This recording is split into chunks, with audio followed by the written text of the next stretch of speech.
இப்போ நம்ம வந்து ஃபிசிக்ஸில் வெக்டரில் இருக்கிற ஒரு சின்ன பாடம் ஒன்று பார்ப்போம். சரியா? அது என்னென்னு சொன்னால் விசை இணைகர விதி. ஓகே தானே? விசை இணைகர விதியை பற்றி பார்ப்போமா? இப்போ வந்து இப்போ விசை இணைகர விதி என்றா என்ன என்னதை பார்ப்போம். விசை இணைகர விதி என்றா என்ன, அந்த தேற்றம், அந்த விதி என்ன சொல்லுது, அந்த விதி எப்படி எடுத்தாங்க, அது நம்மளாலையும் கண்டுபிடிக்கணும். எப்படின்னு சொன்னால், இப்போ அவங்க சொல்கிற தேற்றத்தை நான் சொல்லிக்கொள்கிறேன். சரியா? அவங்க சொல்கிற தேற்றத்தை நான் வந்து வரைதலினூடாக சொல்லிக்கொள்கிறேன். சரியா? எப்படின்னு சொன்னால், இரண்டு சமாந்தரம் அல்லாத காவியம். ஃபஸ்ட்டுக்கு அவங்க சொல்கிறாங்க இரண்டு சமாந்தரம் அல்லாத காவி. இரண்டு சமாந்தரம் அல்லாத காவி என்றா ஏன்னா இப்படி ஒரு காவி சமாந்தரமான காவி என்றா இப்படி இது வந்து சமாந்தரமான காவி. இப்போ ஏ என்ற காவி பி என்ற காவி என்றா இது சமாந்தரம் அல்லாத, இது சமாந்தரமான காவி, இது வந்து சமாந்தரமான காவி. சமாந்தரம் இல்லாத காவி என்று சொன்னால் ஒன்றே ஒன்று இப்படி இடைவெற்ற காவிகள். அதான் சொல்கிற சமாந்தரம் அல்லாத காவி. அதைத்தான் அவங்க சொல்கிறாங்க. அதைத்தான் அவங்க சொல்கிறாங்க இரண்டு சமாந்தரம் அல்லாத காவி. அதாவது இப்படி காவி, இரண்டு காவியாமே, இப்படி ஒரு காவி, இப்படி ஒரு காவி. இந்த காவி பிஎம், இந்த காவி கியூஎம்னு சொல்கிறாங்க. சரியா? இரண்டு சமாந்தரம் அல்லாத காவி அவற்றின் பருமன் திசைக்கேற்ப, இதில் பருமன் இதுக்கு திசைக்கேற்ப நேர்கோடுகளாக வரைகிறாங்க. நேர்கோடுகளாக நான் வரைஞ்சி அவற்றின் பக்கங்களை, இதனுடைய பக்கங்களை, அவற்றின் பக்கங்களை கொண்டு ஒரு இணைகரத்தை வரைகிறேன். இப்போ இந்த பி என்ற பக்கத்தை நான் இங்கே வச்சு ஒரு இணைகரத்தை நான் வரைகிறேன். இந்த கியூ என்ற பக்கத்தை இங்கே வச்சு இன்னொரு இணைகரத்தை நான் இங்கே வரைகிறேன். விளங்குதா? வரைஞ்சி வரைவதனூடாக பெறப்படும் இந்த மூளை விட்டம், பெறப்படும் இந்த மூளை விட்டம் அவ்விரு காவிகளினுடைய விளையுலை தரும் என்று சொல்கிறாங்க. இந்த விளையுல் என்ற இந்த ஆரை தரும் அப்படி என்று சொல்கிறாங்க. சரியோ? இதான் இந்த விசை இணைகர விதி என்று சொல்கிறது. சரியா?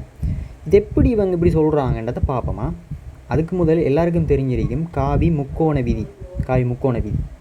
ஒன்று தொடர்ச்சியாக நம்ம அப்படியே கூட்டுறது, அது ஸ்டார்டிங்கில் இருந்து எண்டிங்கை நோக்கி அந்த மாதிரி. இப்போ அதை இப்படியே வரையுமே. இப்படி தானே அவங்க காவி தான் அந்த ஃபஸ்ட்டுக்கு அவங்க தந்தது என்ன, இப்படி ஒரு காவி, இப்படி ஒரு காவி தானே. ஸோ இது கியூ, இது பி என்று தந்தாங்க. சரியா? இப்போ இந்த கியூன்றது தானே, இந்த கியூன்ற காவியை நான் இங்கால வரையலாமா இல்லையா? இதை தூக்கி கொண்டு வந்து நான் இப்படியே வரையலாமா இல்லையா? அதான் நான் முக்கோண விதியில் படித்த காவி, முக்கோண விதியில் தொடர்ச்சியாக படித்தது. ஸோ இதை கியூன்றது இங்கால வரையலாமா இல்லையா? இங்கால வரைஞ்சால் இங்கால இருக்கக்கூடாது. சரி, இங்கால இருக்கக்கூடாது, அங்கால புள்ளிக்கோட்டால் காட்டுவோம். ஓகே, புள்ளிக்கோட்டால் காட்டிக்கொள்வோம். சரியோ? புள்ளிக்கோட்டால் காட்டிக்கொள்வோம். சரியா? விளங்கு தானே? ஸோ இதை நான் வரைஞ்சிட்டேன். இப்போ காய் முக்கோண விதியில் என்ன வரைஞ்சேன் நான் ஃபஸ்ட்டுக்கு? நான் இதை தானே வரைஞ்சேன். அப்போ இங்கே தான் நான் ஸ்டார்ட் பண்ணேன், இங்கே முடித்தேன். விளங்குதா? இங்கே முடித்தேன். இது எண்டிங் பாயிண்ட், இது ஸ்டார்டிங் பாயிண்ட், இது எண்டிங் பாயிண்ட்.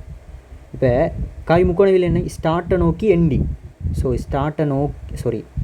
எண்டிங், அதாவது எண்டிங்கில் இருந்து அதாவது ஸ்டார்ட்டில் இருந்து எண்டிங்கை நோக்கி வரும். விளங்குதா? ஸ்டார்ட்டில் இருந்து எண்டிங்கை நோக்கி தான் விளையுல் வரும் என்று படித்தோமா இல்லையா? இதானே நம்ம காவி முக்கோண விதியில் படித்தது. ஸ்டார்ட்டில் இருந்து எண்டிங்கை நோக்கி, ஸ்டார்டிங் பாயிண்ட் ஆகி எண்டிங் பாயிண்ட் ஆகிக்குது. ஸோ ஸ்டார்டிங்கில் இருந்து எண்டிங்கை நோக்கியா இல்லையா? அதான் விளைவுலாக இருக்குது. தொடர்ச்சியான கோடுகளாக வரைஞ்சிட்டோம். வரைஞ்சி இங்கே ஸ்டார்ட் பண்ணோம், இங்கே முடித்தோம். ஸோ ஸ்டார்ட்டில் இருந்து எண்டை நோக்கி. விளங்குதா? அப்படி தான் நிற்கும். உதாரணத்துக்கு இப்போ நம்ம இங்கேருந்து பொத்திவிலேருந்து கொழும்பு போகிறோம்னு சொன்னால் நம்மளோட இடப்பெயர்ச்சி எப்படி இருக்கும்? பொத்திவில் டு கொழும்பு, அதாவது பொத்திவில்ல இருந்து கொழும்பு தான் இடப்பெயர்ச்சி. அதாவது திசை எப்படி குறிப்போம்னு சொன்னால் பொத்திவில்ல இருந்து கொழும்பு நோக்கி தான் திசையை குறிப்போம். அதாவது ஸ்டார்ட் பண்ண எங்கே, அங்கே இருந்து தான் எண்டிங் எங்கே முடித்தோம், கொழும்பில் முடித்தோம். ஸோ கொழும்பை குறிப்போம். அப்போ எப்பொழுதுமே வந்து ஸ்டார்ட்டில் இருந்து தான் எண்டிங்கை நோக்கி திசை குறிக்கப்படும். அதான் நான் இங்கே குறிச்சிக்கேன். சரியா? அப்போ இந்த காவிகள் இதனுடைய விளையுல் இதாக இருக்க போகுது. அதைத்தான் அவங்க இப்படி சொல்லி வச்சுக்காங்க. நான் இந்த முக்கோண விதியைத்தான் கொஞ்சம் இது பண்ணி இங்கெல்லாம் சொல்லி வச்சுக்காங்க. பாருங்கள், இப்போ நம்ம இந்த தேற்றத்தை அண்டர்ஸ்டாண்ட் பண்ணிட்டோம். தேற்றத்தை பாடமாக்காமல் அந்த தேற்றத்தை அண்டர்ஸ்டாண்ட் பண்ணிட்டோம். இந்த முக்கோண விதியை வச்சு தான் சொல்லிக்காங்க. விளங்குதா? இப்போ சரி, இது விளங்கிட்டு தானே உங்களுக்கு? இது விளங்கிட்டு என்று நம்புகிறேன். ஓகே, இது விளங்கிட்டு என்று நம்புகிறேன். இது விளங்கிட்டு என்று நான் நம்புகிறேன். சரி, ஓகே.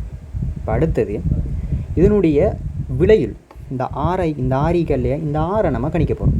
இந்த ஆரை எப்படி கணிக்கலாம்? சரியா, இந்த ஆரை எப்படி கணிக்கலாம்?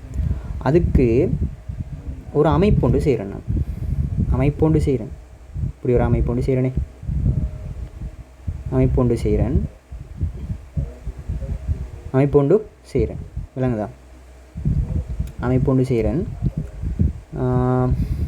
கொஞ்சம் வரும்.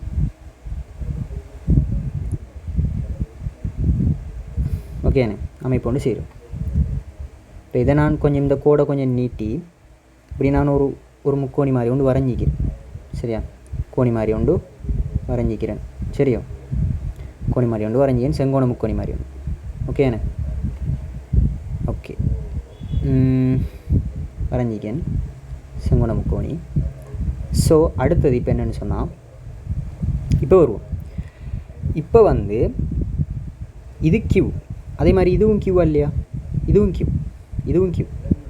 ஓகேண்ணே, இப்போ நம்மளுக்கு தேவையானது என்ன? உதாரணத்துக்கு இது y, இது x இல்லையா? ஓகே, இது y, இது x என்ன எடுத்திக்க. இப்போ இந்த y and x என்னன்னு பார்க்க போகிறோம். சரியா, இப்போ இந்த y என்னவாக இருக்கும் சொல்லுங்கள், ஒரு ஐடியாவில் சொல்லலாம்.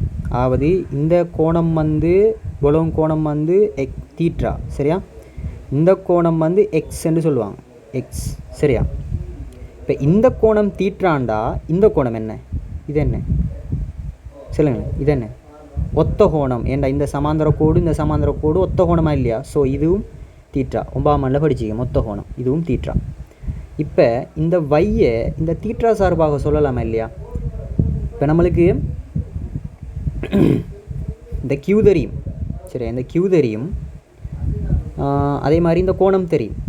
அப்போ இந்த செம்பக்கம் நம்மளுக்கு தெரிஞ்சால் அப்போ இந்த வையை சொல்லலாமா இல்லையா? அப்போ செம்பக்கத்தோட இந்த செம்பக்கம் நம்மளுக்கு தெரியும், இந்த கியூன்றது தெரியும், கியூன்றது தெரியும். ஸோ இதை நம்ம எழுதலாமா இல்லையா? அந்த கியூ சார்பாக இந்த வை எழுதலாமா இல்லையா? அப்போ செம்பக்கம் சம்மந்தப்படுற 2 விகிதங்கள் தான் இருக்கு, ஒன்று கொஸ் இன்னொன்று சைன். ஓகே, அப்போ எதிர்பக்கத்திங்கில் இந்த இந்த இந்த தீட்டாக்கு எதிர்பக்கமாக இருக்கிறது என்ன? இந்த வை. செம்பக்கம் என்ன? இந்த கியூ. அப்போ எதிர்பக்கத்திங்கில் செம்பக்கம் என்ன? எதிர்பக்கத்திங்கில் செம்பக்கம் சைன். அப்போ சைன் தீட்டா சமன் எதிர்பக்கம் என்ன? வை இங்கில் செம்பக்கம் என்ன? கியூ. அப்போ வை சமன் அப்போ வை என்ன? இந்த கியூ பிரிபடுது போய் பெருக்கப்படும். ஸோ வை சமன் கியூ சைன் தீட்டாவா இல்லையா? எஸ், கியூ சைன் தீட்டாவா இல்லையா? அப்போ இந்த வை கியூ சைன் தீட்டா. இப்போ நான் வையில் கியூ சைன் தீட்டாவை போட்டுக்கொள்கிறேனே. Q sine theta. அடுத்தது இந்த எக்ஸை பார்க்க வரோம். எக்ஸ் இருக்கட்டுமே. இப்போ இந்த எக்ஸை பார்க்க போகிறோம். இப்போ இந்த எக்ஸ் சார்பாக சொல்லணும்னா எக்ஸ் இந்த கோணத்துக்கு என்ன பக்கமாக இருக்குது? அயற்பக்கமாக இருக்குது. அப்போ நம்மளுக்கு செம்பக்கம் தெரியும். செம்பக்கம் சார்பாக அடுத்து சொல்ல போகிறது என்ன? கொஸ் தீட்டா. அப்போ கொஸ் தீட்டா சமன் என்ன? கொஸ் தீட்டா சமன் அயற்பக்கம் எக்ஸ் இங்கில் செம்பகம் என்ன? கியூ. அப்போ எக்ஸ் சமன் கியூ கொஸ் தீட்டாவா இல்லையா? எக்ஸ் சமன் கியூ கொஸ் தீட்டாவாக இருக்குது. அப்போ நம்ம எக்ஸையும் நான் கண்டுபிடிச்சிட்டோம், வையையும் கண்டுபிடிச்சிட்டோம். இப்போ நான் போட்டுக்கொள்கிறேன் இடத்தை, அதாவது எக்ஸை போட்டுக்கொள்கிறேன் என்ன? கியூ கோஸ் தீட்டாவாக இருக்க போகுது. சரியோ, இப்போ வாரேன் அடுத்த விஷயத்துக்கு. சரியா, இப்போ வந்து இந்த ஆரை கண்டுபிடிக்கிற விஷயத்துக்கு வாரேன். இப்போ நல்லா பார்த்தீங்கன்னு சொன்னால், இப்போ வாரேன் இந்த ஆரை கண்டுபிடிக்கிற விஷயத்துக்கு. நல்லா பார்த்தீங்கன்னு சொன்னால் நான் மார்க் பண்ணுறேன். இதை எப்படி பாருங்கள். அப்போ அதாவது இது எப்படி பாருங்கள், எப்படி பாருங்கள். இது ஒரு செங்கோண முக்கோணியா இல்லையா? பொலவும் இந்த ஆரோட சேர்ந்து இந்த விலையில் இந்த ஆரோட சேர்ந்து பொலவுமிக்கிறது ஒரு செங்கோண முக்கோணியா இல்லையா? ஸோ பைதகரஸ்ர தேற்றப்படி ஆர், இப்போ பைதகரஸ்ர தேற்றப்படி ஆர் வர்க்கம் சமன் என்ன?